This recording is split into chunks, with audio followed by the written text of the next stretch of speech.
আল্লাহ বলে জিবরাইল বলে দাও আমার রাসূল যেন চিন্তা না করে, আমার নবী যেন পেরেশান না হয়। জিবরাইল বলে দাও আমি আল্লাহ খুব তাড়াতাড়ি কিবলাতান তারদাহা, কিবলা পরিবর্তনের মাধ্যম দিয়ে আমার নবীকে খুশি করিয়ে দেব, আমার রাসূলকে রাজি খুশি করিয়ে দেব। আমার নবী আর আসমানের দিকে তাকালেন না, আল্লাহ বললেন রাজি করিয়ে দেব। কিন্তু দিন যায় রাত আসে, রাত যায় দিন আসে, আল্লাহ হুকুম নাজিল করছেন না, কিবলা পরিবর্তন হচ্ছে না। আমার নবী চিন্তায় পড়ে গেলেন, ও আমার আল্লাহ আপনি তো বললেন খুব তাড়াতাড়ি কিবলা পরিবর্তনের মাধ্যম দিয়ে আমাকে খুশি করিয়ে দেবেন, কিন্তু কবে করবেন কবে করবেন এটা তো আপনি বলেন নাই। আমার নবী নামাজে দাঁড়িয়ে বারবার তাকাচ্ছেন, দিন যায় রাত আসে, রাত যায় দিন আসে, কিবলা পরিবর্তন হচ্ছে না, হুকুম আসছে না, জিবরাইল আসছে না, আল্লাহ আইন নাজিল করছেন না।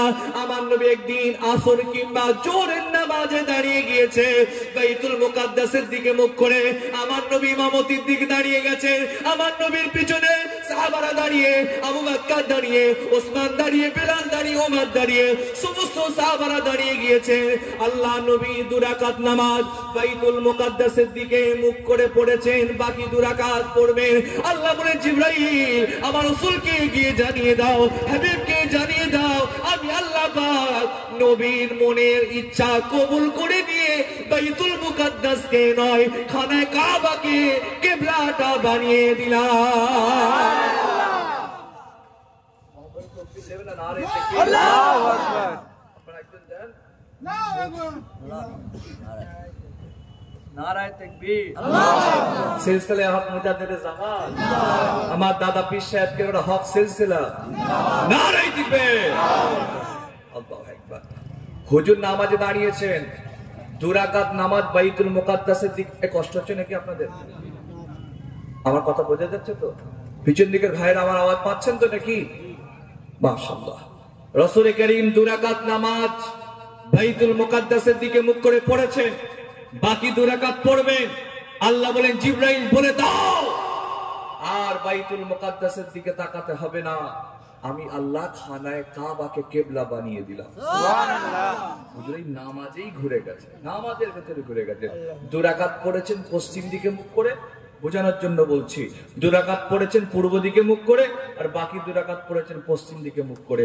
রাসূলও ঘুরে গেছেন, সাহাবারাও ঘুরে গেছেন। নামাজ শেষ। হুজুর প্রশ্ন করলেন আবু বকর ঘুরলে কেন? আমি কি বলেছি ঘুরতে? ওসমান ঘুরলে কেন? ওমর ঘুরলে কেন? বেলাল ঘুরলে কেন? আমার সাহাবারা ঘুরলে কেন? আমি তো তোমাদের ঘোরার জন্য বলি নাই, ঘুরলে কেন? সাহাবারা জবাব দিয়েছেন ইয়া রাসূলুল্লাহ, ইয়া হাবিবাল্লাহ, হুজুর কেন ঘুরেছি জানি না, আপনি ঘুরেছেন তাই আমরাও ঘুরে গেলাম। সুবহানাল্লাহ। আপনি ঘুরেছেন তাই, ওসব কেন কেন বুঝি না। আপনারা বলেন না আপনাদের মসজিদ ইমাম সাহেব কোন দিকে মুখ করে নামাজ পড়ে, পূর্ব দিকে না পশ্চিম দিকে? পশ্চিম দিকে। এটাকে সারা শব্দ দেন, পশ্চিম দিকে পড়ে। ধরেন দুরাকাত পড়েছে পশ্চিম দিকে, আর বাকি দুরাকাত যদি পূর্ব দিকে পড়ে, ওই ইমাম সাহেবের চাকরি থাকবে না যাবে? যাবে। বলে না, নামাজ পড়তে পড়তেই মুরব্বীরা ধরবে, কি গো ইমাম সাহেব পালাচ্ছ কোথায়? মাথাটা খারাপ হয়ে গেল নাকি? আমার রাসূল করিম ঘুরে গেছেন। আল্লাহ বলছেন হাবিব আপনি যেটা চেয়েছেন আমি আল্লাহ সেটা কবুল করে দিলাম। সুবহানাল্লাহ। যাক কিবলা করে এই পরিবর্তন করে দিলাম। হুজুর খুশি হয়ে গেল। এখানে আল্লাহ বলেছেন আমার হাবিব আমি আল্লাহ আপনাকে রাজি করিয়ে দেব, খুশি করিয়ে দেব। আল্লাহ আমার নবীকে এইভাবে রাজি করিয়েছেন, খুশি করিয়েছেন। এটা বলে শেষ করা তো যাবে না। আল্লাহ আমার নবীকে কিভাবে রাজি করিয়েছেন দেখেন। আল্লাহ আদম নবীকে বলেছিলেন আদম তুমি আমার জান্নাত থেকে চলে যাও। আদম নবী বলেছিলেন আল্লাহ আপনি যেটা চান আমি আদম সেটা চাই। আল্লাহ আপনি যাতে রাজি আমি আদম তাতে রাজি। আল্লাহ পাক নূহ নবীকে বলেছেন নূহ আমি আল্লাহ প্লাবন দেব, বন্যা দেব, যে প্লাবনে বন্যায় তোমার সন্তান তোমার সামনে পানিতে ডুবে মারা যাবে, বাঁচাতে তুমি পারবে না। নূহ নবী বলেছিলেন আল্লাহ আপনি যাতে রাজি আমি তুহু তাতে রাজি। আল্লাহ পাক মুসাকে বলেছিলেন মুসা ফেরাউনের হাত থেকে তোমাকে বাঁচাবো, তুমি ফেরাউন তোমাকে খুব কষ্ট দেবে। মুসা নবী বলেছিলেন আল্লাহ আপনি যাতে রাজি আমি মুসা তাতে রাজি। আল্লাহ ইব্রাহিমকে বলেছি ইব্রাহিম আমি আল্লাহ পরীক্ষা নেব।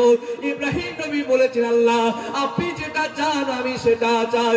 সমস্ত নবীরা আল্লাহকে বলেছিলেন আল্লাহ আপনি যাতে রাজি আমরা তাতে রাজি, আপনি যাতে খুশি আমরা তাতে খুশি।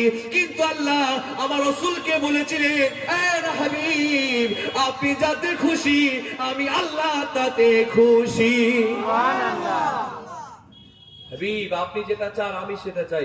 কেমন আল্লাহ রাসূল চেয়েছেন আল্লাহ কবুল করেছেন। দেখেন আপনাদের জানা আছে হয়তো, এই নিয়মটা হয়তো জানেন, শুনেছেন কি জানি না। মুসা নবীর জামানায় নিয়ম ছিল শরীরে কোথাও নাপাক লেগে গেলে ওই জায়গাটা চেঁচে ফেলতে হতো। শুনেছেন আপনারা? বনি ইসরাইল কওমের জামানায় নিয়ম ছিল শরীরে কোথাও নাপাক লেগে গেলে ওই জায়গাটা চেঁচে ফেলতে হতো। হাতে নাপাক লেগেছে এই জায়গাটা তুলে ফেলতে হবে পুরো। এই নিয়মটা আছে নাকি? আমাদের রাসূল কাঁদছেন আল্লাহ আমার উম্মত সব লাজুক, এরা দুর্বল, এরা কমজোর। আল্লাহ এত কঠিন আইন এরা পালন করতে পারবে না, এত কঠিন নিয়ম এরা মানতে পারবে না। আল্লাহ আমি আপনার হাবিব চাইছি, আপনার দোস্ত চাইছি। আল্লাহ আপনার নবী আমি হাত তুলে দোয়া চাইছি। আল্লাহ আপনি একটু নিয়মটা সহজ করে দেন, সিম্পল করে দেন, এটা নিয়মটা সহজ করে দেন। আমার রাসূল কাঁদছেন আল্লাহ যে হাবিব আপনি কাঁদবেন না, যান আমি আল্লাহ আপনার দোয়াকে কবুল করে নিলাম, না আপনি যাতে খুশি আমি তত খুশি। নিয়ম পরিবর্তন করে দিলাম, আপনার উম্মত উম্মতিদের নিয়ম করে দিলাম শরীরে কোনো নাপাক লেগে যাওয়া অংশই বিসমিল্লাহ বলে ধুয়ে নেয় আমি আল্লাহ পাক বলে ঘোষণা করে দিলাম। সুবহানাল্লাহ। জোরে বলবেন না কি গো? যদি এই নিয়মটা আগের জামানার নিয়ম যদি থাকতো শরীরে কোথাও নাপাক লেগে গেলে চেঁচে ফেলতে হবে, এই নিয়ম যদি থাকতো যারা পেশাব করে পানি নেয় না কি হতো বল? একটু কথা বলেন, এটা হাহু দেন, আমারও রাগ করছেন নাকি? একটু হাসি নেই। যদি পেশাব করে পানি নেয় না এমন সমাজের লোক আছে না? না এই জোরে বলে আছে না? না আছে। বাপরে বাপ, ইয়ং চ্যাংড়া ছেলে, হালকা বয়স, টাইট প্যান্ট পরেছে, বসতে পারে না, ঠিক আছে দাঁড়িয়ে করেছে, যদিও হারাম কাজ। মুরব্বী চাচা গুলো দেখছি দাঁড়িয়ে দাঁড়িয়ে কল চালাচ্ছে, মুরব্বী বুড়ো বুড়ো বুড়ো দাঁড়িয়ে দাঁড়িয়ে পেশাব করছে। পেশাব করে হুজুর যে বারণ করে গেছেন লা তাবুলু কায়মান, খবরদার দাঁড়িয়ে পেশাব করবে না। হুজুর বলেছেন লা তাস্তাকবিলুল কিবলাতা ওয়ালা তাস্তাকবিরুহা, খবরদার খানায়ে কাবা পশ্চিম দিকে মুখ করে পেশাব পায়খানা করবে না। এরা তো সব মানেই না। কি এরকম সমাজের লোক আছে না? না আছে। হাত জোর করে বলে যাচ্ছি, ফুরফুরা শরীফের আওলাদ হিসাবে বলে যাচ্ছি, আমি হাম্মাদ বলে যাচ্ছি, খবরদার এমন কাজ করবেন না। আযাবের কবর হবার অনেকগুলো কারণ আছে, তার মধ্যে সব থেকে বড় কারণ পেশাব থেকে ঠিক মতো পাক পবিত্র না হওয়া। খবরদার। আমি এই ডিসেম্বর মাসে নদিয়া এলাকা একটা জলসায় গিয়েছিলাম, নদিয়া এলাকা, টাটকা কথা বলছে, ডিসেম্বর এরকম ওয়াজ করছি, আমার সামনে আমি প্রধান বক্তা, আমি শেষ দোয়া হবে, ফুরফুরা শরীফের আওলাদান আমাকে দিয়ে দোয়া হবে। তাই 12টা পর্যন্ত জলসা, 12টা মিটে গেল, দোয়াও হয়ে গেল, সব মানুষজন তাবারক দিচ্ছে, সব চলে যাচ্ছে, আমিও চলে যাচ্ছি। এরকম গ্রামের ভেতর থেকে গিয়ে যে মেন রোডে উঠবো, ওখানটা অন্ধকার, তো দেখি একটা মুরব্বী চাচা দাঁড়িয়ে দাঁড়িয়ে পেশাব করছে। এই ডিসেম্বরে বলছি, আর আমি তো যেহেতু রাস্তা দিয়ে যাচ্ছি, গাড়ির আলোটা পড়ছে, আমি সব তো বুঝতে পারছি, হেডলাইট আলো পড়ছে, সব দেখতে পাচ্ছি। বাপরে বাপ, চাচা লুঙ্গি মাথায় তুলে দিয়েছে। আমি ড্রাইভার সাহেবকে, ড্রাইভার সাহেব যে ভাইজা, আমি বলছি কি হলো বলো তো? কেন? যে এতক্ষণ ধরে আমি ওয়াজ করে, কিয়াম করে, সালাম করে, তওবা করিয়ে, মোনাজাত করিয়ে, জান্নাত জাহান্নামের কথা বলি, এই হলো চাচা মায়েদের পেশাব করছে। হ্যাঁ, এতক্ষণ ওয়াজ করা টাটকা ফল। এক কাজ করো, বুড়োর কাছে কি গাড়িটা দাঁড় করো। আর ড্রাইভার সাহেব সত্যি গিয়ে বুড়োর কাছে দাঁড় করে দিয়েছে, চাচার কাছে। যেই দাঁড়িয়ে গেছে, আমি গিয়ে একটা কড়া করে সালাম দিয়েছি, আসসালামু আলাইকুম। চাচা তো ভয় খেয়ে গেছে, কি হলো রে বাবা? হ্যাঁ, তাকাচ্ছে কি, ও আপনি আপনি? হ্যাঁ, সব লুঙ্গি মাথায় উঠে যাবার খা। হ্যাঁ, আপনি কি করছেন? আপনি কি করছেন? মাথা চুপ করছেন। আপনি বসে করেন, পানি নেন, পানি না নিলে ইট আছে, ইট নেন।